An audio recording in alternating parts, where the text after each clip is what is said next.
এখন দোয়াটা কি জিনিস, এটা কিভাবে করতে হয়, একা করা যায় কিনা, অথবা কারো কাছে দোয়া চাওয়া যায় কিনা, কারোর জন্য দোয়া করা যায় কিনা, দোয়া একজনে করলে অপরজন আমিন বলা যায় কিনা, বললে কোনো লাভ আছে কিনা, কখন কখন দোয়া কবুল হয়, কোন কোন সময় আল্লাহর খুব পছন্দ, যে সময় কোনো বান্দা বান্দি দোয়া করলে আল্লাহ দোয়া কবুল করে, এই বিষয়টা আমাদের জানা দরকার আছে না? মুহতারাম হাজিরিন, মহান আল্লাহ রাব্বুল আলামিন তার বান্দা এবং বান্দি যারা মুমিন মুমিনা, মুসলিম মুসলিমা, তাদের জন্য আল্লাহ তাআলার নৈকট্য সহজেই যেন লাভ করতে পারে, এই জন্য আল্লাহ রাব্বুল আলামিন বহু রকমের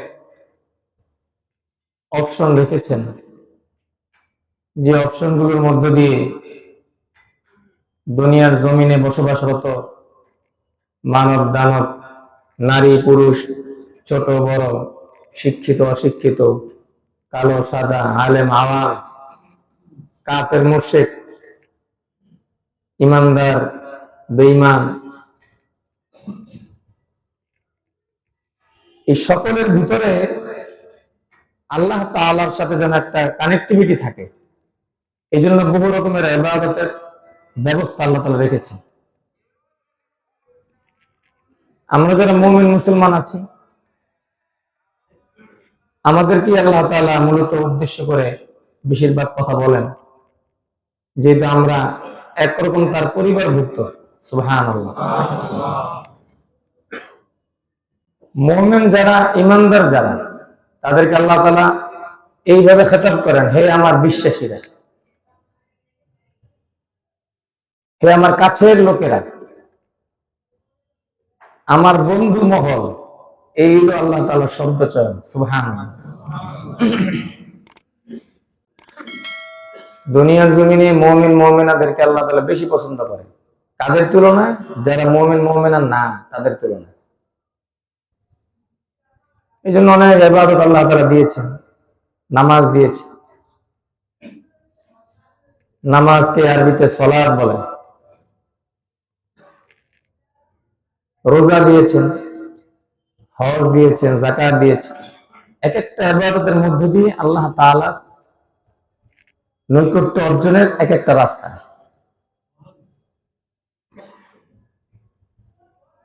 এইরকম ইবাদতের মধ্যে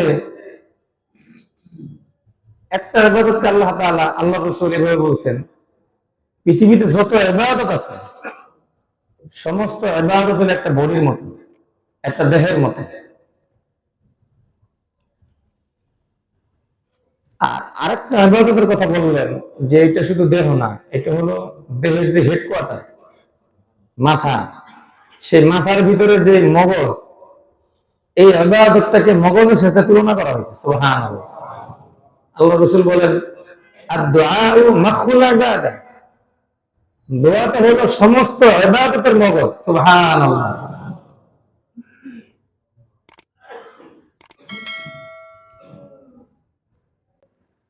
এখন দোয়াটা কি জিনিস, এটা কিভাবে করতে হয়, একা করা যায় কিনা, অথবা কারো কাছে দোয়া চাওয়া যায় কিনা, কারোর জন্য দোয়া করা যায় কিনা, দোয়া একজনে করলে অপরজন আমিন বলা যায় কিনা, বললে কোনো লাভ আছে কিনা, কখন কখন দোয়া কবুল হয়, কোন কোন সময় আল্লাহর খুব পছন্দ, যে সময় কোনো বান্দা বান্দি দোয়া করলে আল্লাহ দোয়া কবুল করে, এই বিষয়টা আমাদের জানা দরকার আছে না? আমরা সবাই জানি কম বেশি, তদুপরি আলোচনার মধ্য দিয়ে জানাটা আরো বেশি জাগে, আরো সুন্দর হয় আমলের ক্ষেত্রে। এজন্য মনস্থ করলাম যে দোয়ার বিষয়ে একটু আলোচনা করা যেতে পারে। ইবাদতের মগজ যেখানে, কত গুরুত্বপূর্ণ ইবাদত, সেই বিষয়ে সমসাময়িক আমরা যারা বসবাসরত আছি, আমাদের এই বিষয়ে পূর্ণ ধারণা রাখা চাই। তো পূর্ণ ধারণার জন্য যেভাবে পূর্ণ বয়ান করা দরকার ওই সুযোগ তার নাই, সময় স্বল্পতা। কিন্তু আলহামদুলিল্লাহ আমার সামনে যারা আপনার উপস্থিত, আপনাদের জ্ঞান বুদ্ধি এত বেশি যে আমি অল্প বললেও আপনারা ভালোভাবে বুঝে নেবেন ইনশাআল্লাহ। বলেন, এটা আমি বিশ্বাস করি। আলহামদুলিল্লাহ যাদেরকে নিয়ে আমি আলোচনা করি প্রত্যেকে আপনারা এমন আছেন যারা এক একটা মসজিদের সভাপতি সেক্রেটারির দায়িত্ব পালন করার মতো যোগ্যতা রাখেন, আলহামদুলিল্লাহ বলেন। এবং আপনারা দিনের চর্চা করেন, জ্ঞান চর্চা করেন, এটা আমি বিশ্বাস করি। আল্লাহ পাক আমাদের সবাইকে দ্বীনি চর্চায়, জ্ঞান চর্চায় আমাদের সময়গুলোকে খরচ করার তৌফিক দান করেন, সকলে বলি আমিন। তো মুহতারাম হাজিরিন, দোয়া থেকে আল্লাহ তাআলা বলছেন সমস্ত ইবাদতের মগজ। দোয়া একা একা করা যায়, দোয়া কি একা একাও করা যায়। এবং সমস্ত ইবাদতের ক্ষেত্রে আল্লাহ তাআলা যত আয়াত নাযিল করছেন, আপনারা যদি কোরআন খুলেন দেখবেন বলা আছে ওয়া আকিমুস সালাতা ওয়া আতুজ যাকাত, তোমরা নামাজ কায়েম করো, যাকাত প্রদান করো এবং যাকাত প্রদান করো। এই দুই বিধানের মাঝখানে একটা ওয়াও আছে, ওয়াও আতিফা, একটা পার্টিশন আছে। আরো আয়াতে দেখলে দেখবেন ওখানে সুম্মা আছে, সুম্মা মানে অতঃপর, একটা পার্টিশনের পরে। কিন্তু দোয়া এমন একটা ইবাদত যে ইবাদত এবং আল্লাহর মধ্যে কোনো পার্টিশন নাই, বিনা পার্টিশনে বান্দা এবং আল্লাহ সম্পর্ক তৈরি হয়ে যায়। সুবহানাল্লাহ, কোনো পর্দা নেই, কোনো হিজাব নাই। আল্লাহ রাব্বুল আলামিন সূরাতুল মুমিনের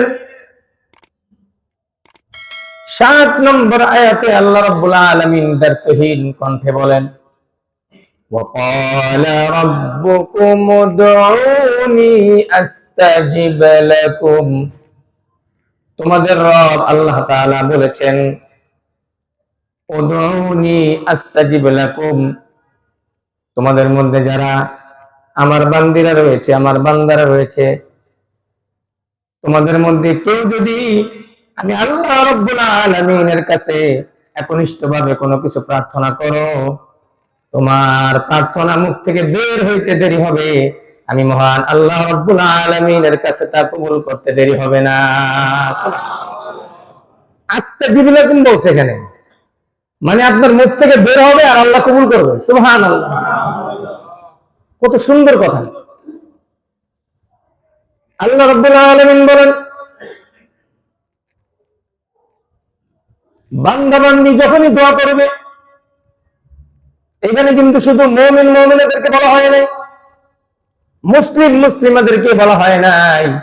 সারা দুনিয়াতে যত বান্দা আছে, যত বান্দি আছে, এর মধ্যে ঈমান বেঈমানও থাকতে পারে। আল্লাহ রাব্বুল আলামিন বলেন কোন বান্দা বান্দি যখন আমি আল্লাহকে স্মরণ করে ডাকে, আমি আল্লাহ রাব্বুল আলামিন বান্দা বান্দির স্মরণ করতে দেরি হয়, আমি আল্লাহ রাব্বুল আলামিনের পক্ষ থেকে তার জবাব আসতে দেরি হয় না।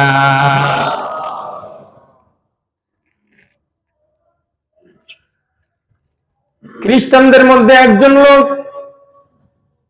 80 বছর যাবত তাদের মূর্তিকে সামনে নিয়ে দোয়া করতেছিল, মূর্তির নাম নিয়ে ডাকতেছিল সনাম সনাম বলে। সনাম অর্থ মূর্তি, মূর্তির সামনে এসে প্রার্থনা করত সনাম সনাম বলে। 80 বছর পর্যন্ত সে দোয়া করলো, কোন সারা শব্দ তার থেকে আসে নাই। যে করতেছে সেও কোনো লাভ পায় না, যার কাছে করতেছে সেও কোনো উত্তর দিতে পারে না। একদিন ভুল ক্রমে সনাম জায়গায়, সনাম শব্দের জায়গায় সমাদ শব্দ ব্যবহার করে ফেলেছে, যেটা আল্লাহ রাব্বুল আলামিন কোরআনে বলেন সমাদ, আল্লাহু সমাদ। আল্লাহ বলেন এমন রব যার কোনো প্রয়োজন নাই। সুবহানাল্লাহ। যখন বলছে সমাদ, আল্লাহ রাব্বুল আলামিন সাথে সাথে তার ডাকে সাড়া দিয়ে বলেন লাব্বাইকা ইয়া আবদি, লাব্বাইকা ইয়া আবদি। আল্লাহ রাব্বুল আলামিনের এই আওয়াজ ওই মুশরিকের কানের ভিতরে পৌঁছায় গেছে। এই মুশরিক যখন এই শব্দ শুনলো, এরপরে যখন সে জিজ্ঞেস করলো কে এই সমাদ, সবসময় সনম সনম সনম ডাকলাম, কোনো উত্তর আসে নাই। আজকে সমাদ বলে ডাক দিলাম, উত্তর আসলো সমাদটাকে। এরপরে যখন সে জানতে পারলো সমাদ হলো আল্লাহ, আল্লাহরই আরেক নাম হলো সমাদ, আল্লাহ রাব্বুল আলামিনের ডাকে সাড়া দিয়েছে, তখন এই লোক আর দেরি করে নাই, সাথে সাথে কালিমা পড়ে মুসলমান হয়ে যায়। তাহলে ব্যক্তিগতভাবে কেউ যদি আল্লাহকে ডাকে, এই ডাকে সাড়া দেন কে? আরো মহাব্বতের সাথে বলতে হবে, কে দেন? এই জন্য আমরা ব্যক্তিগতভাবে আল্লাহর কাছে দোয়া করবো তো ইনশাআল্লাহ। নামাজের পরে, নামাজের বাহিরে, হাঁটতে চলতে, উঠতে বসতে, ঘরে, ঘরের ভিতরে, একাকী অবস্থা, আপনি পেরেশানগ্রস্ত, আপনি আল্লাহর সাথে কানেক্টিভিটি তৈরি করে ফেলুন, দোয়া করা শুরু করে দেন। কখনো হাত তোলে, কখনো হাত ছেড়ে দিয়ে, কখনো মনে মনে, কখনো জোরে দোয়া করবেন। আমার দোয়া কবুল করবেন কে? দোয়ার পাওয়ার এত বেশি, দুনিয়ার যত পরাশক্তিরা যত বড় বড় মিসাইল তৈরি করছে, এইরকম শত শত কোটি মিসাইল যদি একসাথে করে যদি হিট করা হয়, এটাকে নিক্ষেপ করা হয়, এটার যত পাওয়ার, একজন মুমিন মুমিনের দোয়া পাওয়ার তার চাইতে লক্ষ লক্ষ কোটি গুণ বেশি। সুবহানাল্লাহ। আপনার মিসাইল যত পাওয়ারফুল মিসাইল বানান, এই মিসাইল কি প্রথম আসমান ছুঁতে পারবে? আওয়াজ করে বলতে হবে, ছুঁতে পারবে? কিন্তু আপনার আমার দোয়ার পাওয়ার এত বেশি, দুনিয়ার জমিন থেকে ছাড়বেন, এইটা প্রথম আসমান, দ্বিতীয় আসমান, তৃতীয় আসমান, চতুর্থ আসমান, সপ্তম আসমান, সমস্ত আসমান ছেদ করে দিয়ে আল্লাহ তাআলা আরশে আজিমে পৌঁছায় দিবে। সুবহানাল্লাহ। আর দোয়া সিলাহুল মুমিন, মুমিনের সবচেয়ে বড় অস্ত্র হলো দোয়া। সুবহানাল্লাহ। এই জন্য দোয়া করা, অসাধ্য জিনিসকে সাধ্য করে দোয়া। এই জন্য আল্লামা ইকবাল বলেন, মকবুল जो है शाज है काबिल तो बहुत है, मकबूल जो है शाज है काबिल तो बहुत है। মকবুল যেটা, এটা খুব কম, এটা পরিধিও কম, পরিমাণও কম। যোগ্যতাশীল লোকের তো অভাব নাই, অনেক যোগ্যতা আছে, কিন্তু এই যোগ্যতাটাকে কবুল করায় নেওয়া, এই জাতীয় লোকের অভাব। কথা বলেন ঠিক কিনা? এই জন্য দোয়া করা। নবীদের দিকে যদি তাকান, অজস্র নবী আছে যারা নিজেরা নিজেদের দোয়া করছে। বদর যুদ্ধের কাহিনী আপনারা জানেন, মুসলমানদের সেনাবাহিনী ছিল মাত্র 313, আর অপরপক্ষে ছিল 1000 সেনাবাহিনী। সেনাবাহিনীর অবস্থা, কাফেরদের যারা সেনাবাহিনী, তারা ছিল অস্ত্রে শস্ত্রে সজ্জিত, প্রত্যেকের ঘোড়া ছিল, উট ছিল, তরবারি ছিল, আরো আধুনিক যন্ত্রপাতিও ছিল ওই সময়ে। আর মুসলমানের পক্ষের যে সেনাবাহিনী ছিল, মুসলিম সেনাবাহিনী, এদের অবস্থা কি? এরা হলো কয়েকদিন যাবত ক্ষুধার্ত, পেটে খাবার নাই, হাতে অস্ত্র নাই, গায়ে বস্ত্র নাই, পায়ে জুতা নাই। এই সেনাবাহিনী কোন কাজে আসে বলে?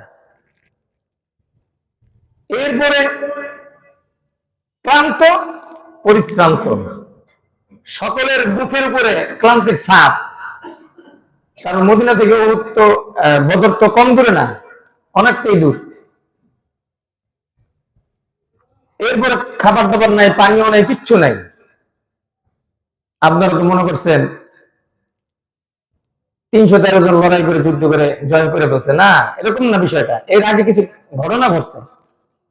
আল্লাহর নবী সেজদায় পড়ে গেছে, দোয়া শুরু করে দিছে, ঘন্টার পর ঘন্টা কাইটে দিতেছে সেজদার ভিতরে, আকাশের দিকে হাত উঠেছে আল্লাহর নবী এইভাবে। তো হুজুরের গায়ে ছিল চাদর, তখন তার এত সুন্দর জামা কাপড় ছিল না, এইভাবে হাত উঠেছে, বলতেছে আল্লাহ, দীর্ঘ 13-14 বছরের মেহনত, মাথার গাম পায়ে ফেলে রক্তগুলোকে পানি করে দিয়ে, আল্লাহ তোমার কিছু বান্দা বান্দী আমি জড়ো করেছি, আজকে যদি তারা কাফেরের মোকাবেলায় শহীদ হয়ে যায়, নিশ্চিহ্ন হয়ে যায় মুসলিম বাহিনী, হইতে পারে তোমার জমিনে তোমার নাম নেওয়ার মতন আর কেউ থাকবে না। এইভাবে আল্লাহ নবী দুই হাত আসমানের দিকে উঠিয়ে চোখের পানি ছেড়ে দিয়ে কান্না করতেছেন আর দোয়া করতেছেন। দোয়ার এক পর্যায়ে হযরত আবু বকর বলেন, হুজুর আর দোয়া করা লাগবে না, এবার থামেন, আশা করি মহান আল্লাহ রাব্বুল আলামিন আপনার দোয়া কবুল করে নিয়েছে। বদর যুদ্ধের পিছনে নবীর চোখের পানি ছিল, দোয়া ছিল, দোয়া। এরপর আল্লাহ রাব্বুল আলামিন আয়াত নাযিল করেন, মুসলমানের সেনাবাহিনীর পক্ষে আল্লাহ রাব্বুল আলামিন 3000 ফেরেশতার সেনাবাহিনী পাঠায় দেন দোয়ার বরকতে। বলেন কিসের বরকতে? এই দোয়ার বরকতে আল্লাহ রাব্বুল আলামিন যখন ফেরেশতার সেনাবাহিনী দল পাঠায় দেন, সাদা পাগড়িওয়ালা ফেরেশতারা আসে, কাফেররা মুসলমানদের গর্দানের দিকে তরবারি তাক করার আগেই দেখে নিজেদের গর্দান নাই। সুবহানাল্লাহ। কাফেররা যেই মাত্র আসে যে এখন তার গলা ভালো হয়ে, এর আগেই তার গলা নাই। এই যুদ্ধের পরবর্তী সময় তাদেরকে জিজ্ঞেস করা হয়েছিল যে তোমরা যে যুদ্ধ করতে আসছিলা, তোমাদের সাথে সাদা পাগড়িওয়ালা কারা ছিল? ওইটা তো জানি না কারা ছিল। কয় দানবের মতো শরীর, যখন তাদের কাছে যায় তরবারি হাত থেকে কাঁপতে কাঁপতে পড়ে যায়। এদের সামনে তরবারি কি, আরো বড় অস্ত্র আসলে তো কোনো কাজ হবে না। এই যে সাহাবায়ে কেরামদের মুসলমানদের সেনাবাহিনীর পক্ষে যে একটা বিশাল দল আসলো, এই দলটা কিসের ফল? দোয়া। বলেন কিসের ফল? এই জন্য দোয়া করতে হবে। দোয়া করবো তো ইনশাআল্লাহ। এরকম অজস্র ঘটনা আছে, ব্যক্তিগত দোয়া। এবারে দোয়া চাওয়ার ঘটনা শুনুন। দোয়া চাওয়া, আমরা অবশ্য বলি না ভাই একটু দোয়া করেন, হুজুর একটু দোয়া করেন। হ্যাঁ, স্ত্রী স্বামীর কাছে দোয়া চায়। খলিফা ওমরের জমানায় জিহাদের দামামা বেজে গেছে, জিহাদের আযান শুরু হয়ে গেছে, হাইয়া আলাল জিহাদ। যখন জিহাদের ডাক চলে আসলো, স্বামী স্ত্রীকে বলতেছে, স্ত্রী আর তোমাকে সময় দেওয়ার সময় নাই, মহান আল্লাহ রাব্বুল আলামিন ডাক দিয়েছেন, এখন আর ঘরে বসে থাকা যাবে না, যুদ্ধের সাজে সাজায় দাও, জিহাদের ময়দানে যেতে হবে, আল্লাহর পক্ষে লড়াই করতে হবে, দুনিয়ার জমিনে ইসলামের ঝান্ডা কায়েম করতে হবে, এখন আর বসে থাকার সময় নাই। স্বামী কথা বলেন, যুদ্ধের পোশাক পরিধান করে যুদ্ধের সাজে সেজে এখন রেডি হয়ে গেছেন, ঘর থেকে বের হয়ে যাবে। স্ত্রী ডাক দিয়ে বললে, স্বামী হে, শুনেছি কোন অনেক আমল শুরু করার আগে, কোন দিনের সফরের শুরু করার আগে কেউ যদি কোনো দোয়া করে দোয়া কবুল হয়। আপনি যেহেতু জিহাদের ময়দানে যাচ্ছেন, আপনি একজন মুজাহিদ, আবার হলেন মুসাফির, আপনি যদি এখন দোয়া করেন দোয়া কবুল হয়ে যাবে। মেহেরবানি করে আপনার যে সন্তান আমার গর্ভে রয়েছে, আপনি আপনার গর্ভে আপনার সন্তানের জন্য দোয়া করে যান। মুজাহিদ সাহাবী আল্লাহ রাব্বুল আলামিনের কাছে দোয়া করলেন, ওগো আল্লাহ, আমার বিবির গর্ভে যে সন্তান আমি রেখে যাচ্ছি, সন্তানটা তোমার কাছে আমানত দিয়ে গেলাম, অর্থাৎ এই সন্তানের সর্বপ্রকার ক্ষতি থেকে তুমি হেফাজত করবে। আর আমানত মানে হলো আমি যেন যুদ্ধের পরে এসে আবার আমি আমার সন্তানকে ফিরে পাই। ঘটনা চলতেছিল হযরত ওমরের সামনে। হযরত ওমর রাদিয়াল্লাহু তাআলা আনহু সাহাবীর মুখ থেকে ঘটনা শুনতেছেন। সাহাবী এইভাবে দোয়া করে চলে গেলেন যুদ্ধের ময়দানে।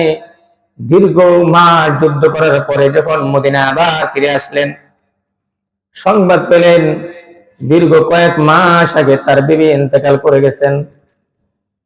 বিবির পেটে যে সন্তান ছিল, সেই সন্তান সহ মদিনার মানুষ তাদেরকে কবরস্থানে দাফন করে দিয়েছে।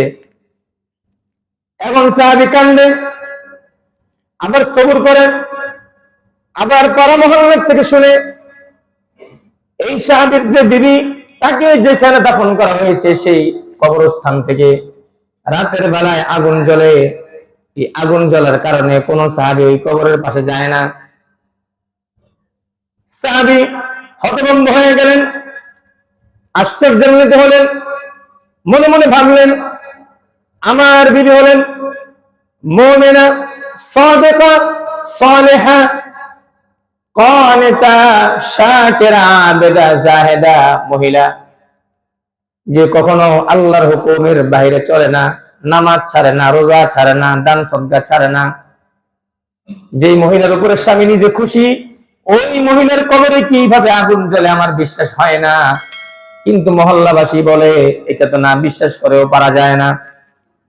সাহাবী একদিন চিন্তা করলেন আমি আমার বিবির কবরে যাব, দেখবো আসলে আগুন জ্বলে কিনা। দিনের বেলা যে কবর ঠান্ডা থাকে, রাতের বেলা কেন আগুন জ্বলে আমি দেখবো। মুসলমান ভাইরা আমার, আল্লাহর বান্দা সাহাবী বিবির কবরের পাশে রাতের বেলা চলে গেলেন। রাত 2টা 2:30টার দিকে যে দেখেন সত্যি সত্যি বিবির কবরে আগুনের মতো জ্বলে, কি যেন জ্বলে, এবং আগুনের ফুলকি কবর থেকে বের হয়ে আসে। যখন বিবির কবরের পাশে গেলেন, বিবি স্বামীকে সালাম দিয়ে বলেন, স্বামী হে, যুদ্ধের ময়দানে গিয়েছিলেন, যাওয়ার আগে আল্লাহর কাছে দোয়া করেছিলেন সন্তানের জন্য। ও স্বামী, আল্লাহ রাব্বুল আলামিন আপনার দোয়া এমন ভাবে কবুল করলেন, আপনার সন্তানকে মহান আল্লাহ রাব্বুল আলামিন ফেরেশতাদের মাধ্যমে কবরের ভিতরে ডেলিভারির ব্যবস্থা করে দিয়েছে। সন্তান হেফাজতে দোয়া করেছেন স্বামী হে, আপনার সন্তানকে আল্লাহ হেফাজত করেছেন। নার্স হিসেবে যারা কাজ করেছে তারা ছিল ফেরেশতা। আপনার সন্তানকে আমি কবরের ভিতরে দুধ খাওয়ায় খাওয়ায় পালছি। বিবির জন্য দোয়া করেন নাই, তাই বিবি পান নাই। সন্তানের জন্য দোয়া করেছেন, সন্তানের আমানত আল্লাহ রাব্বুল আলামিন কবরের ভিতরেও হেফাজত করেছে। বিবি দোয়া চেয়েছেন স্বামীর কাছে, স্বামী দোয়া করছেন, কবুল করছেন কে? এটা দোয়া চাওয়া যাবে কিনা বলেন? শুধু তাই না, একজনে দোয়া করলে অপরজন যদি আমিন বলে, সেই দোয়া আল্লাহ তাআলা কবুল করে নেন। উহুদের যুদ্ধের ঘটনা,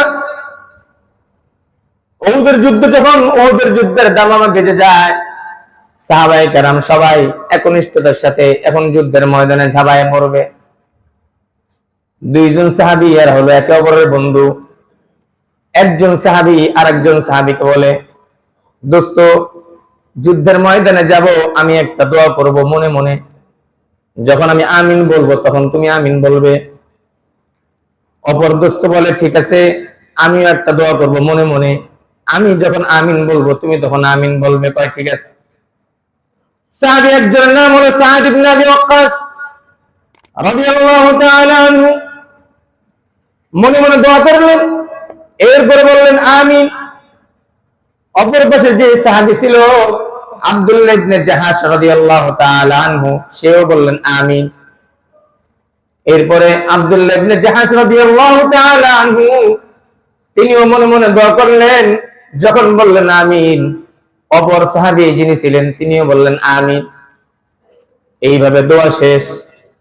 দোয়া শেষ হওয়ার পরে এখন যখন যুদ্ধের ময়দানে ঢুকবে, কাতার বন্দী হবে, বলে একজন আরেকজনকে বলে, দোস্ত, আমরা তো একে অপরের দোয়া আমিন বললাম, কিন্তু কে যে কি দোয়া করলাম সেটা তো জানলাম না। যদি জানতাম বড় ভালো লাগতো, কারণ কে যে শহীদ হয়ে যাব, কে যে গাজী হবো আমরা কেউই জানি না। সুতরাং দোয়াটা সম্পর্কে জানলে বড় ভালো হতো। সাদ ইবনে আবি ওয়াক্কাস বলে, দোস্ত, আমি আল্লাহর কাছে দোয়া করেছি, ও আল্লাহ, মদিনার ভিতরে দুর্ভিক্ষ চলতেছে, পয়সা পাতির খুব দরকার, আমি যেন এই কাফেরদের ভিতরে সবচেয়ে শক্তিশালী কাফের, দিনের সবচেয়ে বড় দুশমন যে কাফেরটা রয়েছে এবং যার কাছে সবচাইতে বেশি মাল রয়েছে, সবচাইতে বেশি মাল যার কাছে আছে এবং সবচেয়ে শক্তিশালী কাফের যে আছে, ওগো আল্লাহ, তুমি আমাকে এমন শক্তি আর এমন হিম্মত দাও যাতে করে আমি তোমার ইসলামের পক্ষে আমি ওই দুশমনকে হত্যা করতে পারি এবং তার মালের মাধ্যমে মদিনার গরিব সাহাবীদের মাঝে আমি বন্টন করতে পারি। এই বলে আমি আমিন বলছি। দোস্ত, তুমিও আমিন বলছো? বললো হ্যাঁ, আমিও তোমার দোয়ার শেষে আমিন বলছি, আল্লাহ যেন তোমার দোয়াটা কবুল করে। এবারে এই দোস্ত বলতেছে, দোস্ত রে, আমি তো আমার দোয়ার কথা তোমাকে বললাম, এবার তোমার দোয়াটা তুমি বলো। আব্দুল্লাহ ইবনে জাহাজ বলেন, দোস্ত আমি দোয়া করলাম, ওগো আল্লাহ, এই যুদ্ধের ময়দানে তুমি তো তোমার কিছু বান্দাদেরকে শাহাদাতের মর্যাদা দান করবা। আল্লাহ গো, এই যে তুমি যাদেরকে শাহাদাতের নিয়ামত দান করবা, এইরকম কিছু নেককার বান্দাদের মধ্যে তুমি আমার নামটা ঢুকায় দিও। আল্লাহ, আমি যেন তোমার দিনের জন্য শহীদ হইতে পারি। আল্লাহ গো, এমন একটা শাহাদাতের মর্যাদা দিও, যেই শাহাদাতের মর্যাদাটা এমন হবে যেটা আর কারো হয় নাই।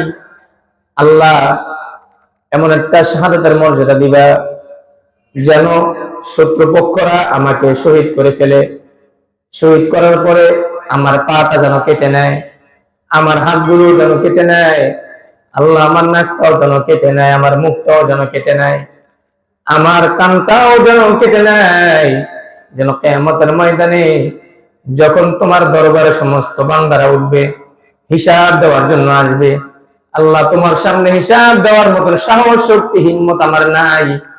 আমার এই পরিস্থিতি দেখে যেন তুমি বুঝো যে না, আমার বান্দা আমার রাস্তায় শহীদ হয়েছে। অঙ্গ প্রত্যঙ্গ যে আমার বিরুদ্ধে সাক্ষী দিবে, সে অঙ্গ প্রত্যঙ্গ গুলো যেন আমার সাথে না থাকে। ওগো আল্লাহ, এমন একটা শাহাদাতের মর্যাদা তুমি আমাকে দান করো। এই কথা যখন বন্ধু বললেন, সাদ ইবনে আবি ওয়াক্কাস বলে, বন্ধু রে, কত চমৎকার দোয়া তুই করে ফেলেছিস। যুদ্ধ শেষ, সাদ ইবনে আবি ওয়াক্কাস অজস্র সম্পদ নিয়ে মদিনায় ফিরলেন, আর মদিনার মাটির দিকে তাকায় তাকায় কান্দে আর চোখের পানি ফেলে বলে, দোস্ত আব্দুল্লাহ ইবনে জাহাজ, কত উত্তম দোয়া ছিল তোমার। তুমি আল্লাহর রাস্তায় শহীদ হয়ে গেলে। আল্লাহর রাস্তায় যারা শহীদ হয়, আল্লাহ রাব্বুল আলামিন বিনা হিসাবে তাদেরকে জান্নাত দান করে। বিনা হিসাবে জান্নাত পেয়ে গেলে। আর দোয়াটা এমন ভাবে কবুল হয়েছে, শত্রুপক্ষ তার পা কেটে নিছে, তার হাত কেটে নিছে, তার চোখ উঠে ফেলছে, নাক কেটে ফেলছে, মুখ কেটে ফেলছে, কান কেটে ফেলছে। আল্লাহর সামনে তুমি তোমার চিত্রটাকে কিভাবে তুলে ধরছো দোস্ত? তোমার মতন দোয়া যদি আমি করতে পারতাম, কতই না ভাগ্যবান হতাম। মুসলমান ভাইয়েরা আমার, আল্লাহর কোন মুমিন বান্দা যদি দোয়া করে, আর ওই দোয়ার পরে যদি কেউ আমিন বলে, আল্লাহ রাব্বুল আলামিন সেই দোয়াটাকে ফিরায় দেন না, বরং আল্লাহ তাআলা সেই দোয়াটাকে আরো বেশি কবুল করে নেন। সুবহানাল্লাহ। এই জন্য দোয়া করা, কখনো কখনো একা একা দোয়া করা, কখনো কখনো মজলিসে বসে দোয়া করা। একজনে দোয়া করলে আরেকজন আমিন বললে সেই দোয়া কবুল হয়। হযরত মূসা আলাইহিস সালাতু ওয়াস সালাম দোয়া করেছিলেন কাফের ফেরাউনের বিরুদ্ধে। আল্লাহ রাব্বুল আলামিন সেই কথাটাকেও কোরআনুল কারীমের ভিতরে উল্লেখ করেছেন। মূসা আলাইহিস সালাতু ওয়াস সালাম যখন দোয়া করলেন, আর সাথে তার ভাই হারুন আলাইহিস সালাতু ওয়াস সালাম যখন আমিন বললেন, আল্লাহ রাব্বুল আলামিন দুজনের দোয়া কবুল করেছে। সুবহানাল্লাহ। এইজন্য দোয়ার ইহতিমাম, প্রচুর পরিমাণে দোয়ার ইহতিমাম।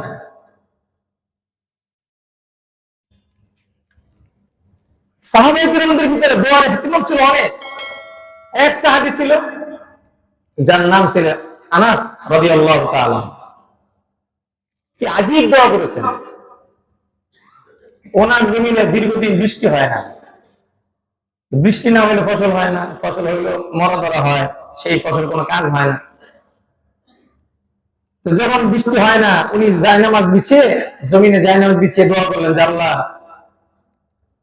জমিনের জাকাত ঠিক মতন আদায় করি, ফসলের জাকাত ঠিক মতন দেই, বৃষ্টি কেন হয় না? আমার জমিনে এখন বৃষ্টির দরকার, বৃষ্টি পাঠায় না। সুবহানাল্লাহ। সম্পর্ক হলে কি ধরনের কথাবার্তা লেনদেন হয় না। এখন বৃষ্টির যে মালিক, বৃষ্টির মন্ত্রণালয়, এটার যিনি হেড মিকাইল ফেরেশতা। এই ফেরেশতার নাম কি? হযরতে মিকাইল। উনি হলেন বৃষ্টির মন্ত্রণালয়ের হেড অফিসার। হ্যাঁ, উনি বিভিন্ন জায়গায় বৃষ্টি পাঠান। যার যেরকম দরখাস্ত, ওই দরখাস্ত কবুল হলে আল্লাহ তাআলা বলে দেন মিকাইলকে যে ওখানে ওখানে বৃষ্টি পাঠান। মিকাইল আলাইহিস সালাম, তার আমার বাহিনী আছে, মন্ত্রণালয়ের অধীনে অনেক বাহিনী আছে, অনেক ফেরেশতা আছে। এই ফেরেশতারা সেই মেঘমালাগুলোকে দামড়ায় নিয়ে যায় বাতাসের মাধ্যমে। দেখেন না মেঘ চলে, এই মেঘগুলো চালায় কে? কার হুকুমে চলে? আল্লাহর হুকুমে চলে। দেখবেন দ্রুত গতিতে মেঘ যাচ্ছে একেবারে পূর্ব দিকে, কখনো উত্তর দিকে, কখনো দক্ষিণে, কখনো পশ্চিমে। আর আমরা আশ্চর্য হই কি সুন্দর মেঘগুলো যাচ্ছে কোন দিকে, কিন্তু কে যে চালাচ্ছে, কার হুকুমে চলছে, সেই দিকে আমাদের মনোনিবেশ হয় না। হযরত মিকাইল আলাইহিস সালাম যখন ফেরেশতার মাধ্যমে বৃষ্টি পাঠায় দিতেছেন, এক জায়গায় বৃষ্টি নাযিল করবে, তার এক ফেরেশতা বলতেছে, ভাইরে এইখানে তো বৃষ্টি হওয়ার কথা না, বৃষ্টির নাম লেখা তো ওই জায়গায়, ওই জায়গাটা বৃষ্টি হওয়ার কথা। ওই জমিনের মালিকের নাম কি? বলো, ওই জমিনের মালিকের নাম হলো আনাস। এই আনাস, এই শব্দটা শুনছে এবার মদিনার আরেক লোক, যে এবার এই আনাস চিনি, পাশাপাশি জমিন থাকলে চিনে না, উনি দৌড় দিয়ে গেছে আনাসের কাছে, বলছে ভাই আপনার নাম কি? আনাস। হ্যাঁ আমার নাম আনাস। আপনার কি কোনো বৃষ্টির দরকার? বললো হ্যাঁ আমার বৃষ্টির দরকার। বললো আপনি কি আমার কাছে বৃষ্টি চাইছিলেন? বললো হ্যাঁ আমি চাইছিলাম। কখন চাইছিলেন? একটু আগে। একটু আগে আমি আল্লাহর কাছে বৃষ্টি চাইছিলাম। তো ভাই বিশ্বাস করেন এখনই আপনার জমিনে বৃষ্টি হবে, আমি নিজে শুনে আসছি। ঠিক ওনার যে জমিনের যে বাউন্ডারি, হুবহু ওই বাউন্ডারির ভিতরে বৃষ্টি পড়ছে, ডাইনে বামে আর বৃষ্টি যায়নি। সুবহানাল্লাহ। এই জন্য দোয়া করা, দোয়ার বিকল্প নেই।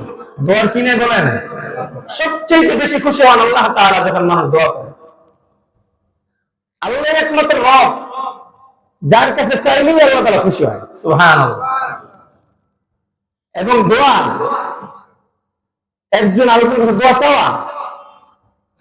হযরত আবু হুরায়রা রাদিয়াল্লাহু তাআলা আনহু, নাম শুনছেন তো আপনারা? সবাই আমরা চিনি, চিনি না? আল্লাহর নবীর জলিলুল কদর একজন সাহাবী এবং বিখ্যাত মুহাদ্দিস হযরত আবু হুরায়রা রাদিয়াল্লাহু তাআলা আনহু। উনি যখন ইসলাম গ্রহণ করলেন, মদিনা আসা যাওয়া করেন, তো ওনার মা তো বেঈমান। প্রতিদিন মা আবু হুরায়রাকে বকে আর আল্লাহর নবীকে গালাগালি করে। প্রতিদিন বকে, গালাগালি করে, আর ঘরে ঢুকলে কোনো খানা দানা দেয় না। এমনি গরিব মানুষ, আবার মা নিজেই বিপক্ষে। এখন যখন আল্লাহর নবীকে গালাগালি করে, তখন সন্তান মার সম্মানার্থে কিছু বলতে পারে না। আবার নবী তো মায়ের উপরে, নবীর ব্যাপারে তিরস্কার সে বরদাস্ত করতে পারে না। মন খুব খারাপ। আল্লাহ নবীর কাছে বললেন, ইয়া রাসূলুল্লাহ, ইয়া হাবিবাল্লাহ, আমার মার জন্য একটু দোয়া করেন না। আমার মা আপনার ব্যাপারে আমাকে অনেক কষ্ট দেয়, আমার কাছে এটা ভালো লাগে না। এরকম হেদায়েতের মতো নিয়ামত আমার মারও যদি নসিব হইতো হুজুর, মনটা খুব শান্তি লাগতো। আল্লাহ রাব্বুল আলামিনের কাছে সাথে সাথে দোয়া শুরু করে দিলেন। আল্লাহ নবী বললেন, ওগো আল্লাহ, আবু হুরায়রার মাকে আপনি হেদায়েত দান করে দেন। সুবহানাল্লাহ। আর এই যে কথাটা বললেন আল্লাহ নবী, আল্লাহ নবী তার বাংলায় বলেন না, আরবিতেই বলছে। আমি বাংলা তর্জমা করলাম, তাহলে আমার এই মুসলিম বলবো দু একজন আর কি। আল্লাহ নবী কি বাংলা বুঝছিল? হুজুরে তো বাংলা চালাই দিছে। আবু হুরায়রা আল্লাহর নবী দোয়া শুরু করে সাথে সাথে দৌড় দিলেন, বাড়ির দিকে দৌড় দেন। সাহাবায়ে কেরাম জিজ্ঞেস করে, আবু হুরায়রা দৌড়াও কেন? আমাকে আমাকে দাঁড় করায়ও না, আমাকে ধরো না, আমি দেখতে চাই মহান আল্লাহ রাব্বুল আলামিনের দরবারে আমি যে দোয়া আল্লাহর রাসূলের কাছে চাইছি, আল্লাহর রাসূলের দোয়া আল্লাহর দরবারে যায় না, আমি আবু হুরায়রার দৌড় আমার বাসা পর্যন্ত যায়। সুবহানাল্লাহ। এইদিকে দৌড় দিয়ে যখন আবু হুরায়রা তার বাড়ির দিকে গেলেন, দরজার সামনে দাঁড়ায় দেখেন ওয়াশরুম থেকে পানি টপ টপ করে পড়তেছে, পানির আওয়াজ তার কানে ভেসে আসছে। আর মা আবু হুরায়রার পায়ের আওয়াজ শুনে বুঝতে পারলো যে আবু হুরায়রা চলে আসছে। এতদিন গালাগালি করে রাগ করে আবু হুরায়রাকে ডাকতো, আজকে মার সুর পাল্টায় গেল, বলো বাবা আবু হুরায়রা তুমি কি আসছো? সুবহানাল্লাহ। হযরত আবু হুরায়রার চোখ থেকে পানি পড়ে যায় খুশিতে, যে আমি আবু হুরায়রা আমার মার কাছে আসার আগে জমিনের দোয়া মহান আল্লাহ রাব্বুল আলামিনের কাছে সাতটা আসমান জমিন পার হয়ে পৌঁছে গেছে। আমি আবু হুরায়রা আমার ঘরে আসার আগে আল্লাহর নবীর দোয়া কবুল হয়ে গেছে। সুবহানাল্লাহ। দোয়ার পাওয়ার কি দেখেন, সাথে সাথে কবুল। এই জন্য দোয়া করা, দোয়া এমন অস্ত্র।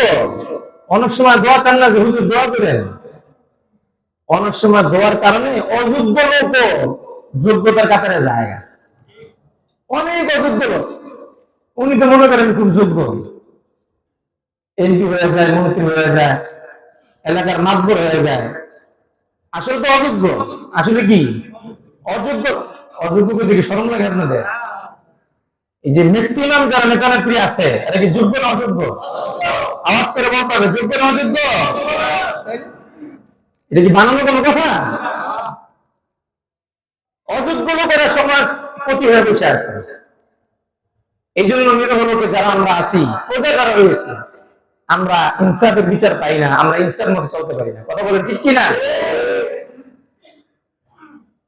এই যে অযোগ্য লোকের আসে, মাঝে মাঝে আল্লাহ তাআলা দিয়ে দেন, চল এর বহু অযোগ্য লোক যোগ্যতার কাতারে যায়। একদিন হঠাৎ করে মুসা আলাইহিস সালাম বলতেছে,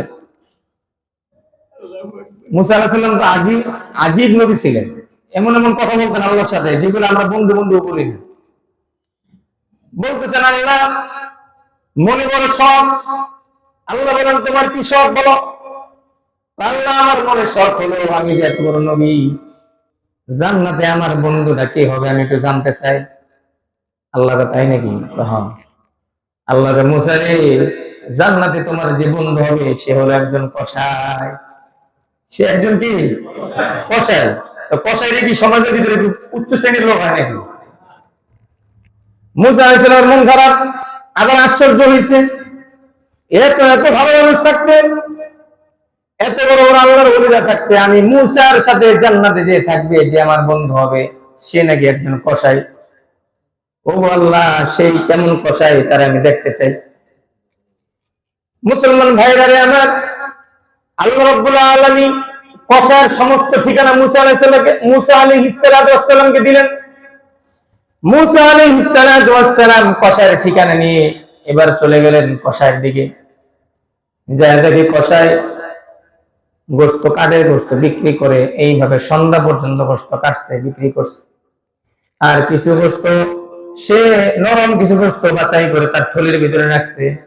এবার থলি নিয়ে আর তার আসবাবপত্র নিয়ে বাসার দিকে রওনা হয়েছে। কসাই যান না, পিছনে যে মুসা আলাইহিস সালাম পিছে পিছে হাঁটতেছে। মুসা আলাইহিস সালাম তার চলাফেরা পর্যবেক্ষণ করতেছে। একটা পর্যায়ে যখন কসাই তার ভিতরে চলে গেল, ঘরের ভিতরে যে একটা টুকরি থেকে তাকে যেন নামাইলেন, তাকে গোসল করাইলেন, সুন্দর কাপড় চোপড় পরাইলেন। এরপরে মা যেরকম সন্তানকে কোলে নিয়ে খাবার খাওয়ায়, ঠিক সেইভাবে সন্তান মাকে কোলে নিয়ে খাবার উঠাই দিতেছে।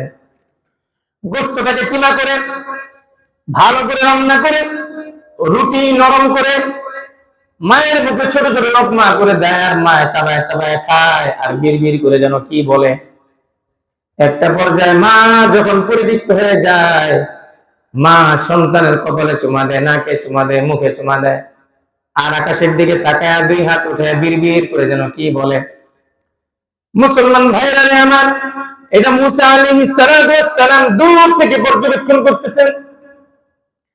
এরপরে সন্তান যখন মাকে পরিতৃপ্ত করে দিলেন, মাকে বিছানায় শোয়ায় দিলেন, এবারে সন্তান গোসল করে পরিপাটি হয়ে নিজে এখন খাইতে বসছে।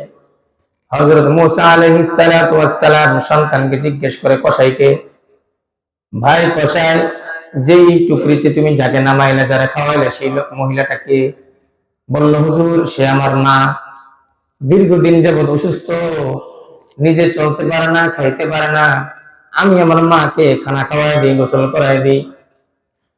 মুসা আলাইহিস সালাম বলে, ভাই, খাওয়ার ফাঁকে ফাঁকে বিড়বিড় করে কি যেন বলে, আপনার মা এগুলো কি বলে? হুজুর, এগুলো আপনি শুনলেন না? পাগলামি কথাবার্তা। আমার মা আল্লাহর দিকে তাকায় বলে, ওগো আল্লাহ, যেই সন্তান আমাকে এত যত্ন করে, এত খেদমত করে, আল্লাহ তুমি না বলছো মায়ের দোয়া সন্তানের মাঝে কোনো পর্দা থাকে না, মায়ের দোয়া না সন্তানের জন্য কবুল হয়ে যায়। আল্লাহ, আমি একজন মা, তোমার কাছে দোয়া করি, আমার সন্তানটাকে আজকের জমানার সবচেয়ে বড় যে নবী মুসা আলাইহিস সালামের বন্ধু বানায় দিও জান্নাতে। আমার মা প্রতিনিয়তই বলে, আমি কিছু বলি না, পাগল মা আমার, আমি হলাম একজন কসাই, আমার জন্য বুঝি এই দোয়া আল্লাহ কবুল করবে। হযরত মুসা আলাইহিস সালাম চোখের পানি ছেড়ে দিয়ে বলে, ভাই রে, মা তোমার পাগল হইতে পারে, আর তুমিও পাগল হইতে পারো, কিন্তু মা যখন সন্তান তোমার জন্য দোয়া করেছে, এই দোয়ার কোনো মিস নাই, স্বয়ং আল্লাহ দোয়া কবুল করে আমি মুসাকে তোমার কাছে পাঠায় দিছে। দোয়া সন্তানের জন্য মায়ের দোয়া মিস নাই। আর কত কত বড় আছে মার সাথে সম্পর্ক নেই, মা অসুস্থ দেখে না, পরিবারের জন্য হাজার হাজার টাকার জিনিসপত্র কিনে কোনো ক্ষয়ক্ষতি নাই, কিন্তু মা 500-1000 টাকা চাইলে বলে, মা সন্তানের পকেটে টাকা নাই। বাবা এদিক ওদিক থেকে 500-1000 টাকা ধার করে করে চলে, আর সন্তান শহরে আরামায়েশ করে ঘুরতে যায়, ঘুরতে গিয়ে হাজার হাজার টাকা খরচ করে, সেখানে সন্তান হিসাব করে না। মা যদি প্রতি মাসে 2000 টাকা দেওয়ার কথা, উপরোক্ত 1000 টাকাও যদি মা চায়, বলে, মা এত টাকা দিয়ে তুমি কি করো? তখন মা মনে মনে বলে, বাবারে, আজকে আমি মা তোমার কাছে 500-1000 টাকা চাইছি, তুমি যা দিতে তার থেকে 1000 টাকা বাড়ায় চাইছি, এই জন্য তুমি সন্তান আর আমি মাকে বলো, মা রে, টাকা পয়সা দিয়ে তুমি কি করো? তুমি একলা মানুষ। বাবার এই করা যখন 4-5টা ভাই বোন ছিলি, আমি মা তোদের যা যেরকম লাগছে ব্যবস্থা করছি, কোনদিন বলি নাই তোদের একটু আগে খাবার দিছি, এখনো কেন খানা চাস, এই কথা কখনো বলি নাই। 5-6টা ছেলে মেয়ে আমি একা মা বাবা তোদেরকে পালছি, কোনদিন এই কথা বলি নাই, একটার পর আরেকটা কেন চাস, বরং সব সময় খেয়াল করেছি সন্তান চাইছে এটা দিতে হবে। এই জন্য কখনো কখনো মা ঘরের জিনিসপত্র বিক্রি করে হলেও, মুরগির ডিম, হাঁসের ডিম বিক্রি করে হলেও সন্তানকে লেখাপড়া করাইছে, মানুষ করাইছে। আজকে সন্তান লেখাপড়া করে ভালো সুশিক্ষায় শিক্ষিত হয়ে যখন আজকে ইনকাম করা শিখছে, তখন মাকে ভুলে গেছে। আল্লাহর হাবিব বলেন, যে সন্তানের প্রতি মা এবং বাবা সন্তুষ্ট হয়ে যায়, স্বয়ং আল্লাহ রাব্বুল আলামিন ওই সন্তানের উপরে সন্তুষ্ট হয়ে যায়। সুবহানাল্লাহ। এই জন্য মায়ের দোয়া সন্তানের ক্ষেত্রে খুব কবুল। এই জন্য দোয়া চাওয়া, মায়ের কাছে দোয়া চাওয়া, বাবার কাছে দোয়া চাওয়া, বন্ধুদের কাছে দোয়া চাওয়া, আলেম ওলামাদের কাছে দোয়া চাওয়া, মুরব্বীদের কাছে দোয়া চাওয়া। সাদা দাড়িওয়ালা যারা মুরব্বীরা আছে, এই জন্য বারবার বলি যে ভাই, মুরব্বীদেরকে খুব সম্মান করেন, খুব সম্মান করেন। কারণ কি, জমিনের ভিতরে মুরব্বীরা হলো বরকত। জমিনের মুরব্বীরা কি বলেন? বরকত। একজন মুরব্বী ধরেন ল্যাংরা লুলা, কোনো কাজই আসে না, খালি বসে থাকে, খায়, আরো মনে করেন পরিবেশ নষ্ট করে, তবুও বরকত। আর সেইটা যদি হয় আপনার আমার মা আর বাবা, বলেন তো কি পরিমাণ নেই আমাকে। যেই সন্তানের উপর তার পিতা মাতা খুশি থাকবে, আল্লাহ স্বয়ং ওই সন্তানের উপর খুশি। সুবহানাল্লাহ। এর কারণ হলো সরাসরি আল্লাহর দায়িত্বটা মা বাবা পালন করে। এই সন্তান লালন পালন দায়িত্ব মূলত আল্লাহ, মূলত কার? কারণ আমরা বান্দাবান্দি কার? আল্লাহ। এটা দায় ধারো আল্লাহ। আল্লাহ তাআলা স্বয়ং তার পারবে না, এই জন্য আল্লাহ তাআলা নিজে দায়িত্ব দিচ্ছেন মা আর বাবাকে। এই মা বাবাকে কেউ যদি কষ্ট দেয়, জাহান্নাম ছাড়া পৃথিবী তার কোনো গতি নাই। কথা বলেন ঠিক কিনা? আর এই মা বাবাকে কেউ যদি সন্তুষ্ট করতে পারে, ইবাদত কম থাকুক আর বেশি থাকুক, আল্লাহ সন্তুষ্ট সে পেয়ে যাবে। সুবহানাল্লাহ। এই জন্য দোয়া চাওয়া। হযরত ওমর রাদিয়াল্লাহু তাআলা আনহু উমরা যেতেছেন, উমরা। আপনি আবার বলেন না যে হুজুর উমরা যেতেছে, এই জন্য উদাহরণটাই না আনছে, খবরদার। তো আল্লাহ নবী নিজে দোয়া চাইতেছে হযরত ওমরের কাছে, যে ওমর আমার জন্য দোয়া করুন। সুবহানাল্লাহ।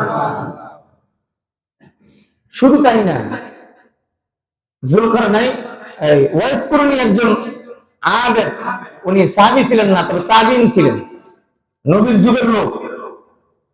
এই লোক এই পরিমাণ নবীর আশিক ছিলেন আর মার এই পরিমাণ খেদমত করছিলেন যে আল্লাহ নবী যখন ইন্তেকাল করেন, তখন হযরত ওমরকে, হযরত আবু বকরকে রাদিয়াল্লাহু তাআলা আনহুম এই সাহাবীদেরকে বলেছিলেন, আমার ইন্তেকালের পরে আমার এই জামা